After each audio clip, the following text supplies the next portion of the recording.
What the heck is going on with the Snapchat thing? I mean, what's going on? Big loss right out of the gate. We're going to talk about that here on Joel Live today. And welcome. Glad you're here. Thanks for coming. Ladies and gentlemen, Mr. Carlos Gill. What's up, Carlos? Up, Joel? What up, Snapchat fam? I gotta And say, Facebook I love how you own Facebook Live, how we're using Be Live, but I was just over on your Facebook profile, and we're simulcasting there as well. It's fascinating. Yes, because what I did is I shared it from the Be Live TV app page. So if you haven't liked the Be Live TV app page yet, go over there, and if you'll comment there, I see your comments as they pop up here. But like the page, and then from there you can share it so that I can do this and recognize that Sally's in the house. What up, Sally? And Jay is here. Jay? Jay Garrett, and Kim Gaskell says, "Hey, Carlos." Hey, Kim. And I want you guys to know that this is the essence of live. It's that I'm here in my place in Denver. Carlos is in San Francisco, or actually Oakland, right? You're on the Bay side. And we are engaging and interacting with you live as this is happening. This is why live video is the most social form of social media that we have. So I think that's pretty cool. Yeah, Franco, that's it. Be Live TV app is the place that you want to go. So again, please do share, and we're going to get started with some content because I was just in San Francisco, and not 2 nights ago, well, actually it was 2 nights ago. So I'll tell you why I was there. I was there for MarTech 2017. It's the fusion of marketing, technology, and management. In other words, in plain English, this is a conference with about 2,000 people that is all about the tools that run, the software that runs our marketing. And they said in the opening keynote that there are now over 5,000 MarTech tools that are available. Wow. The industry is just blowing up. Now, a lot of the stuff went over my head, but I was there with the IBM social team as an influencer to observe, to tweet, to share, to be able to come back to you and say, this is what I saw there. And while I was there, Carlos reached out, and it just so happened we had a seat at the dinner table with his name on it. And we had an interesting conversation, did we not? It was some straight up social media masterminds, real talk. It was. Stan Phelps was there with us, Frank Yardy, who is with the IBM social team. We had a couple of others there with us as well, Katrina and Sarah. And we had some really stimulating conversation, and not just a few interesting magic tricks or bar tricks, courtesy of Stan Phelps. Yeah, it was a good time. And once again, the power of social media. I saw through a Facebook post that Joel was in town, and I reached out, said, hey, man, I'd love to link up with you. And we had an amazing dinner. And here on this Be Live, we're going to talk about some of the things that we discussed at the dinner table. We're definitely going to go there. I want to welcome everybody who's joining right now and remind you to please share this broadcast, and let's tell the world that we're here. And again, if you want your comments to show up where we can see them, make sure you're watching on the Be Live TV app page. Now, Carlos, I've been using Snapchat for about 1.5 years, I would say. And initially, I was big fan. I really loved the storytelling capabilities that Snapchat offered, realized it wasn't just a direct messaging app anymore. And then something happened along the way.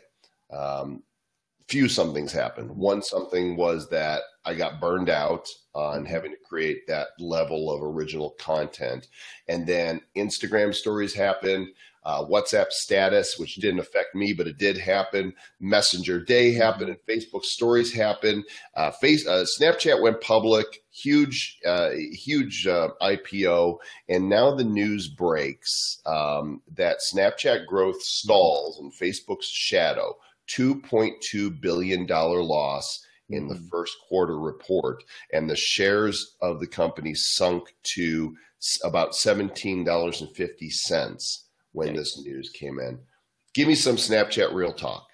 Well, it's not surprising. I was actually sharing this point of view earlier today with our mutual friend Mike Stelzner on his Social Media Examiner show. And I think we were talking about this at the dinner table the other night. What Snapchat needs to do right away is start appealing to adults. Enough of this trying to appeal to younger millennials and Generation Z. If you really want to bring advertising dollars to your company, which is going to be what keeps your shareholders happy, you're going to have to find a way to drive users there. And I think making their focus on that 13 to maybe early 30s demographic, while it initially got you there, it's not going to be what carries you over the finish line. So I definitely think Snapchat needs to start having some mass appeal to older consumers. Another thing is, let's talk about the UI. This is something that I remember you and I were talking about 2 nights ago, Joel. What's going to keep someone on a social network is the UI and the user experience. So user interface and then the user experience. And with Snapchat currently, let's face it, when you go on there, you don't know what you're going to see behind the curtain. You have to click on someone's account to then reveal what they're posting. I think if Snapchat were to change its layout to look much more like Vine used to look like, or even Instagram, where there's a feed of content, I think ultimately it's going to be what keeps people on the app a lot longer. And they're not just going to go there, see what their friend just snapped them of what they ate or just sent them a message. You're actually going to be much more inclined. I don't know about you, Joel, but I have actually gotten away from consuming content. I use Snapchat more for messaging. And I was sharing this with you. I have this Snapchat fam group. It's like 14 or 15 homies that throughout the day, we're on there, we're snapping back and forth. We're still engaging, we're still snapping, we're using Snapchat, but we're not using it on the level of where Snapchat would like us to be using Snapchat, which is creating stories for public consumption. So we're gonna tackle that as its own topic, because I think that what you shared at dinner that night and where you see the future going of privatizing groups is important. I'm getting, like, when you're talking, I don't know if your mic is hitting something, but I'm getting pops from you, so I might want to look at that. Now, you say Snapchat needs to appeal more to adults. Are we talking so that adults can do stuff like this on Snapchat? Quite frankly, Joel, you're one of a kind. I don't think that's necessarily what adults want to see. But I think if you start creating content and you start advertising where adults are already used to being reached, like, I'll give you an example. You might have seen this when you were in San Francisco earlier this week. Throughout San Francisco, you have ads for Facebook Live. I think in most large metropolitan cities. Have you seen those in Denver? I haven't, but I am immune to so much advertising. I don't look. I'm not observant. So everything from public bus stops to the airport to train stations, you see advertising for Facebook Live. And it's funny because we're talking about using traditional media at this point to advertise a social network that appeals for younger kids and for younger millennials. I think ultimately, if you want to reel in older consumers, you have to be in their face.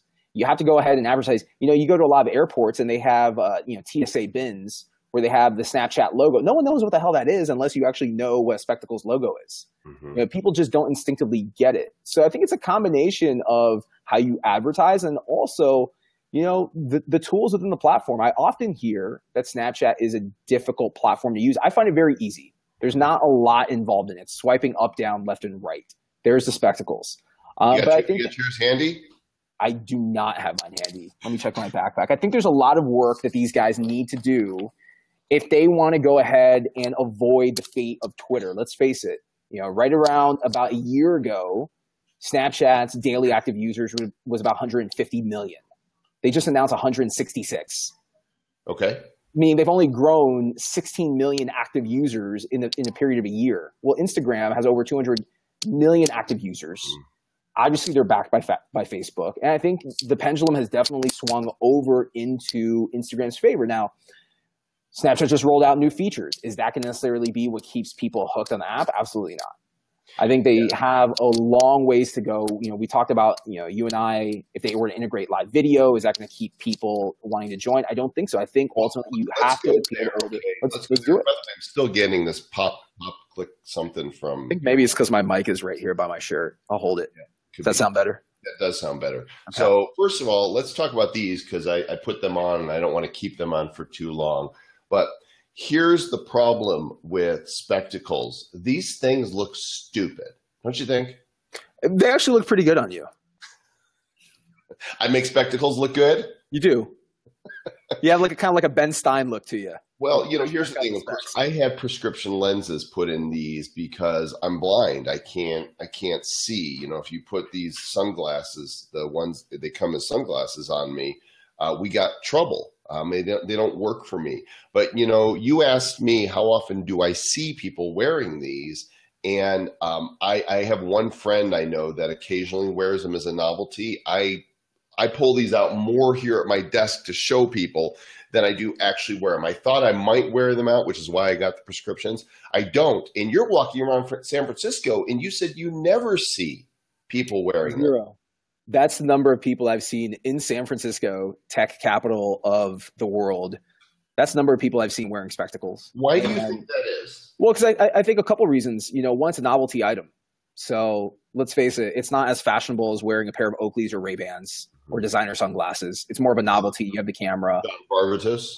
Right? Yeah, exactly. It's not Warby Parker quality. It's a novelty item. It's kind of clunky. Doesn't look all that good on everyone. Sure, it doesn't look good on me.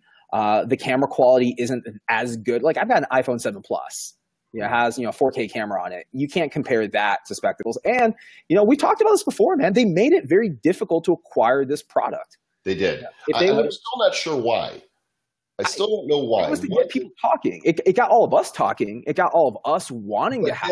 It annoyed us. For those that don't know, when Snapchat launched spectacles, they had this beautiful, elegant yellow vending machine, very Snapchatty. If you haven't seen it, just Google Snapchat vending machine, and you'll be like, "That is so cool."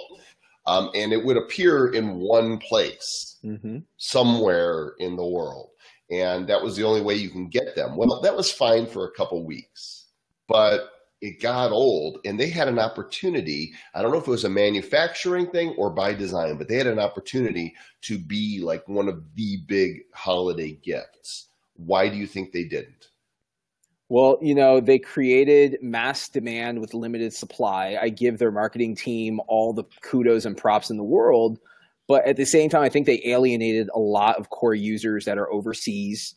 I was just reading this, the other day. Believe it or not, Instagrams has over 80% of Instagram's user base is in the UK, and not the UK, in Europe, outside of the US, whereas the majority of Snapchat's user base is in the US. So I think going back to their issue with growing, if they want to grow and be on an Instagram-esque level, you have to now expand your product outside the US and Canada, and you have to really make inroads in Europe. I went to Europe a couple times last year. A lot of people aren't Snapchatting over there. I happened to go to Snap Happen in the UK, and granted, that was in the UK where people are into Snapchat, but you go to other countries out there, France, Italy, Germany, etc., it's really not popular. So I think if you really want to get your product known, you have to get your product, in this case being the spectacles, in the hands of the mass consumer. Limiting it to 150 units a week in a vending machine is not going to do that. Right. It's just going to create buzz. Hey, if you guys are joining us from anywhere other than the Be Live TV page, go to this page. It's Be Live TV app. Just go ahead and put it in fb.com/Be Live TV app. And then you can comment there. And when your comments pop up, I can include you in the show, and I want to include you all. So please do that, and please share so the broadcast shows up on other pages. My guest today is the Carlos Gil, and I encourage everybody to follow him on Twitter, on Instagram. He is at Carlos Gil 83. Are you snapping still, Carlos, or are you just doing Instagram now?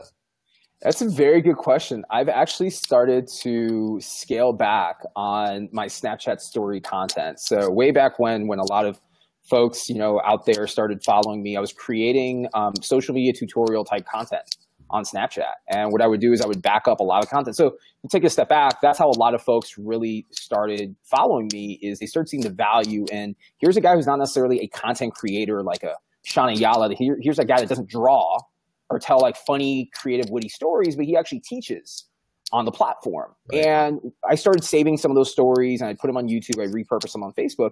And then I started realizing like the quality's not that good. If I save a story and put it on Facebook or YouTube, it looks kind of awkward. And quite frankly, I want my content to live on and it be much more fluid than in 10-second increments. So, what I do now is— Hold your mic out again, Carlos. It is when you're not holding it. It's sorry about that.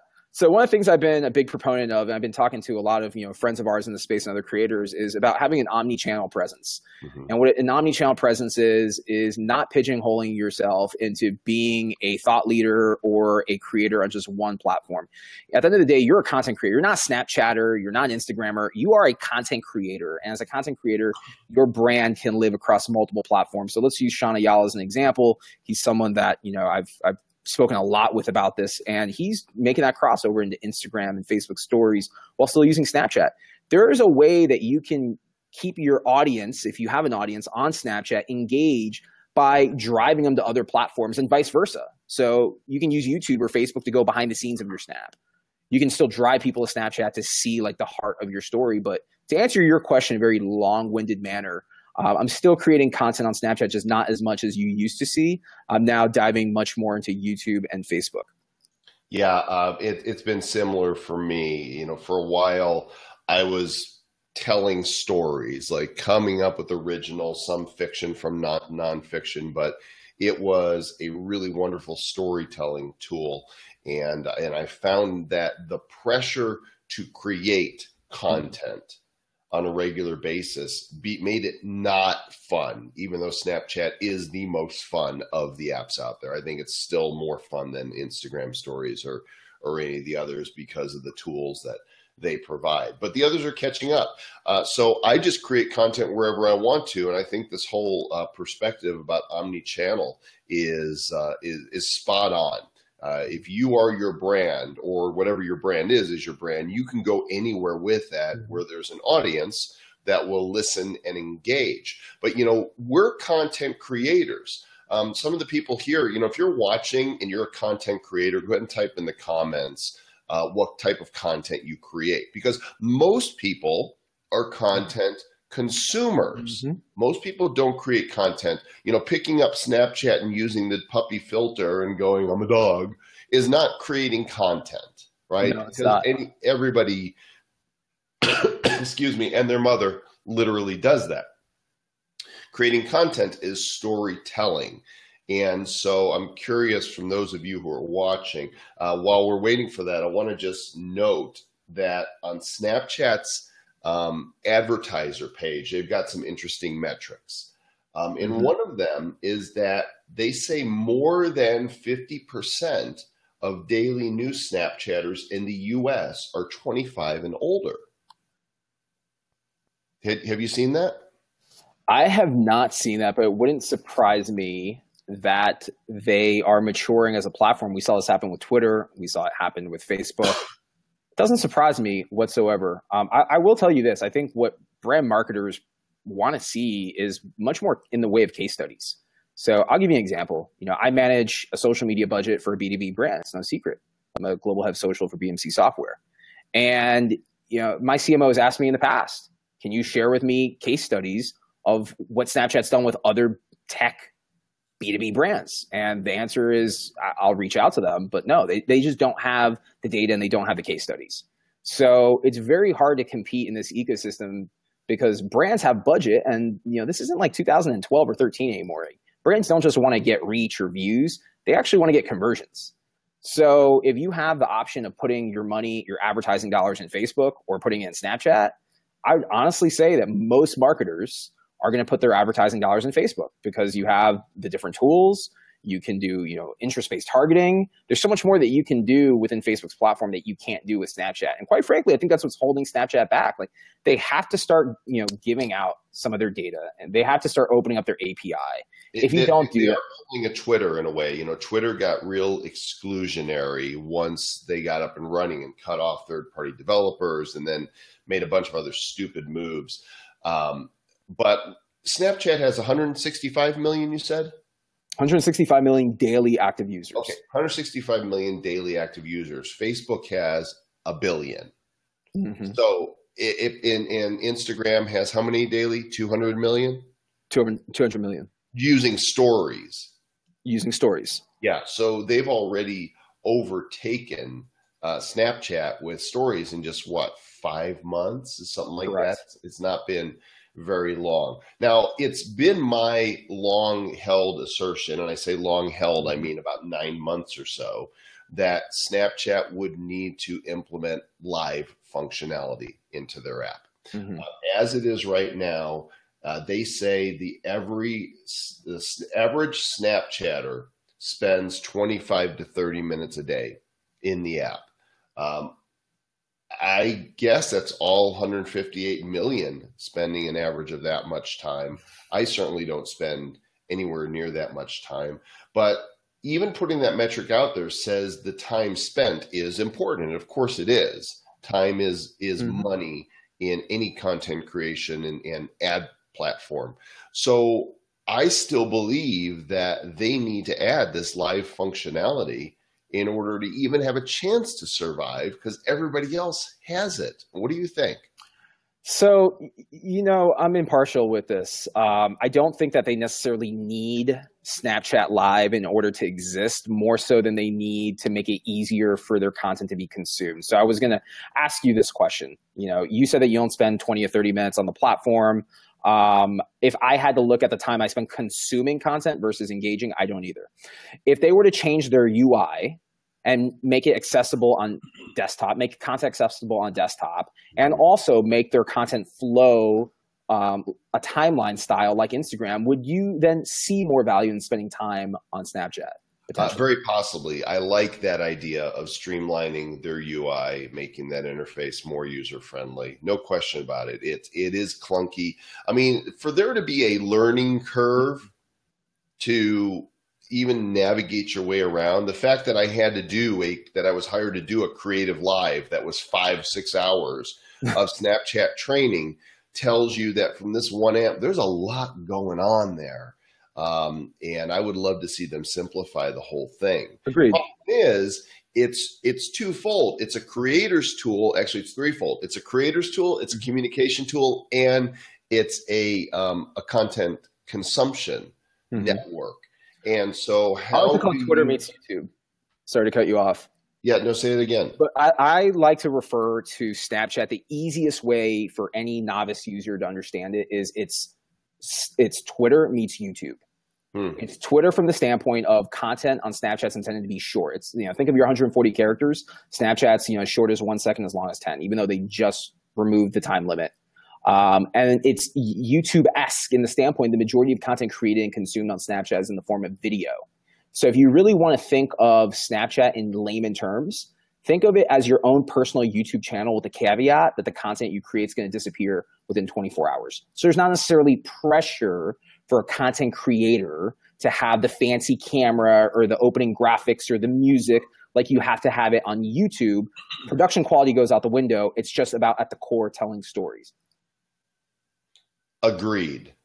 So I concur with you wholeheartedly that they've got to do something with the user interface to make it easier to consume. But I consume a lot less. In fact, I consume a lot less of everybody's stuff.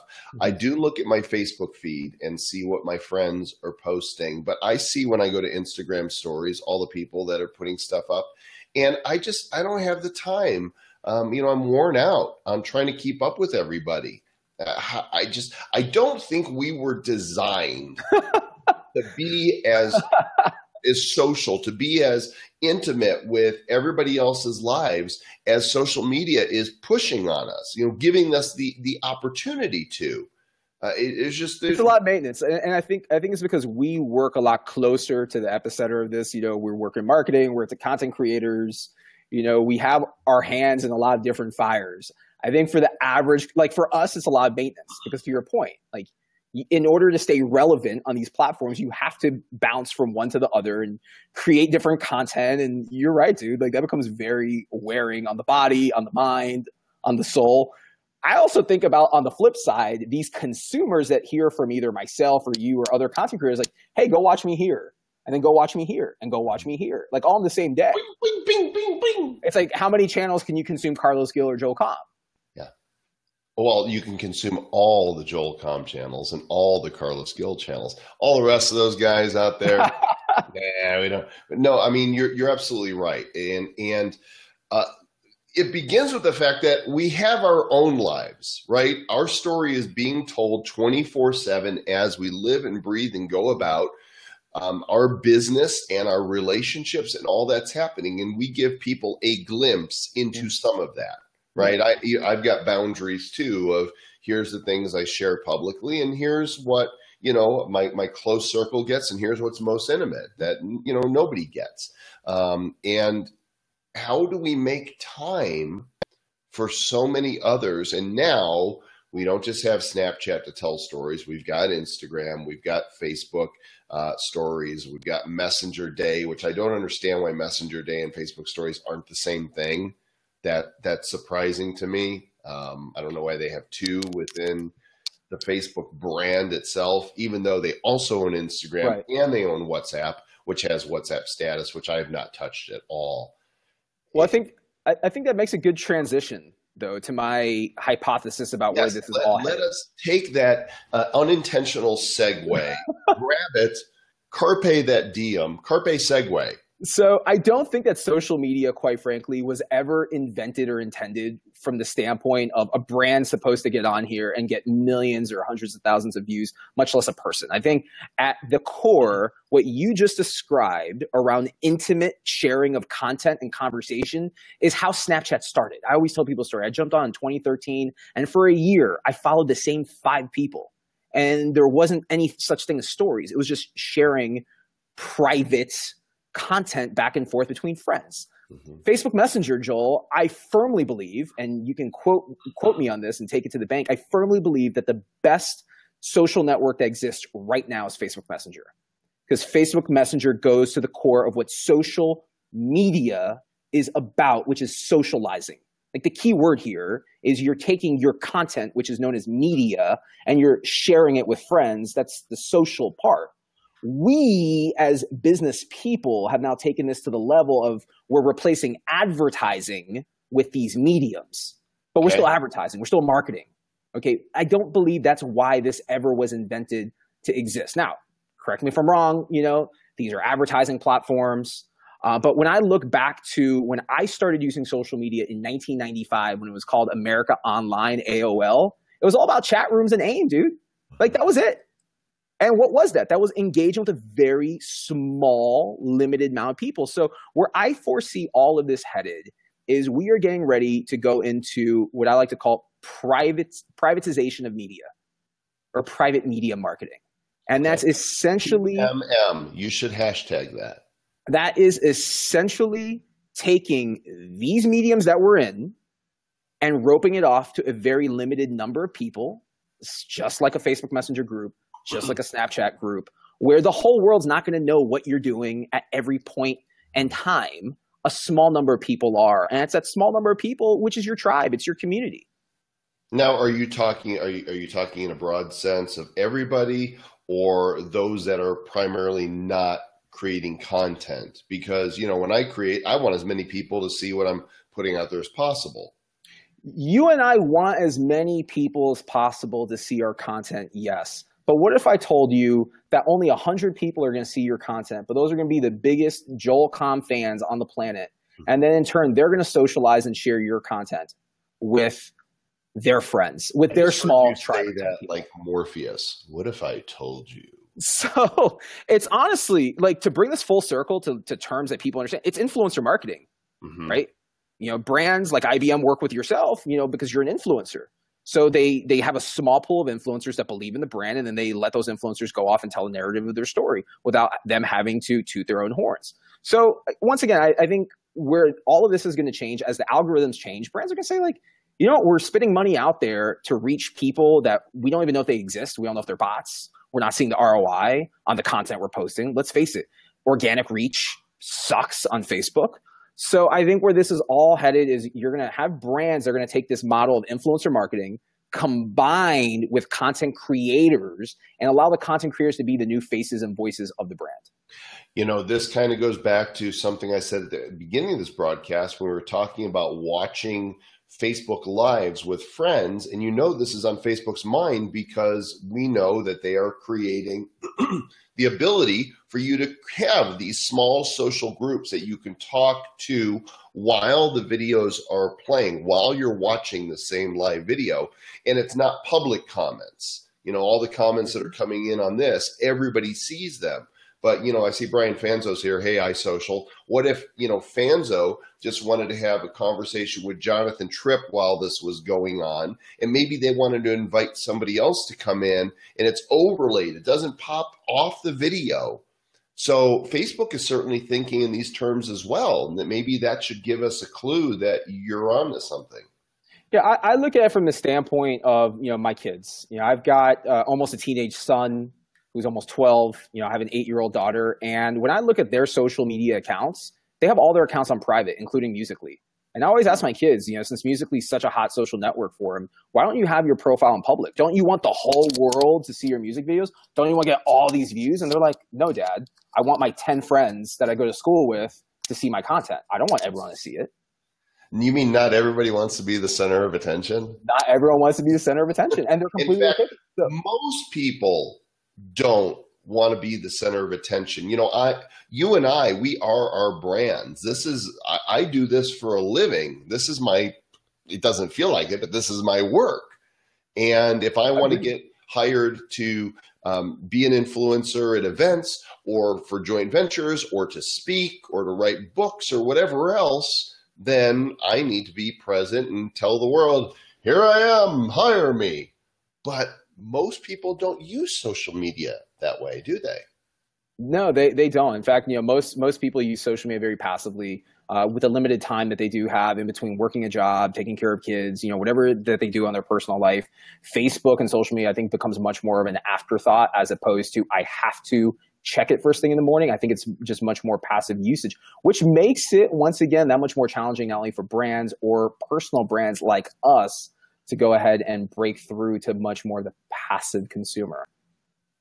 Fanzo, you're right. We all get up every day and we try to do good stuff. And that truly is what we do within our careers, right? We want to make a difference. And there's the hashtag right there over my shoulder to inspire everybody and to do that. Something that's often lost, Joel, is like the power of a community, the power of a tribe. Kind of going back to this theory of privatization of media, having your own groups, with your own tribes. I often say this: if I had to do an audit of my followers on social media, I could probably name off the top of my head at least 100 to 150 people who consistently engage. People who over time I've gotten to know their names because I see them on Twitter. They comment on my content. Like, those are your real followers. Well, they're here. They're here now, right? Those are like your real followers. Those are the people who are actually paying attention. Right.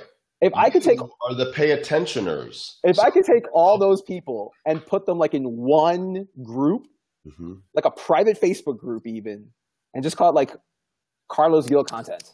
To me, that would be like the dream scenario, because I would have those actual people there that I could be able to engage with on a much more intimate, direct level, as opposed to having to right now, this is like playing like full court press in basketball, where you're trying to cover like the entire court with all the platforms. And the reality is, man, like I'm sure this happens to you throughout the course of a day or a week. It's almost impossible to keep up with like the influx of DMs on Snap and Twitter and Instagram. Like it's not possible. And then in the meantime, you have followers and fans of yours that are like, man, like this guy, I really like his content, but he doesn't respond to me timely. And like, that's where, once again, I keep going back to this thesis of privatization of media, private media marketing. Having small tribes is going to be the new wave of where brands take this. And that includes personalities like us. Okay, so I want to pose a question, and I want to give those watching and yourself a moment to think about it. And the question is, fast forward 1 year. Snapchat's somewhere around $18 right now. I want to know in a year from now, and just think about this. You guys think too, and you're going to type your answers so we can put them up and analyze them together. What will Snapchat's stock price be in a year? And what will they be growing? Will they be shrinking in user base? Are they done? Did they do something that magical to blow up and become huge? I want to know what your prediction is. Okay, so I want you to think about that for a moment, because I want to give a shout out to the folks at .live, where I am I'm working with the folks at .live because I believe in the .live domain name. I own Joel.live and JoelCom.live because I think that .live is a great branding tool. Carlos, do you have a site, or are you using any? I have a website, but I would love to have Carlos.live. Okay, well, you need to get in touch with Mark Gowith. You know Mark? I do know Mark. okay, you need to just reach out to him and say, yo, I need Carlos.live and see. I like this. Sally says, hashtag pay attentioners. Pay attentioners. That's what you guys are. Love that. But if you want to get your .live name registered, they told me to give you 20% off. So, nice. That's 20%. That means you're just going to pay the 80%.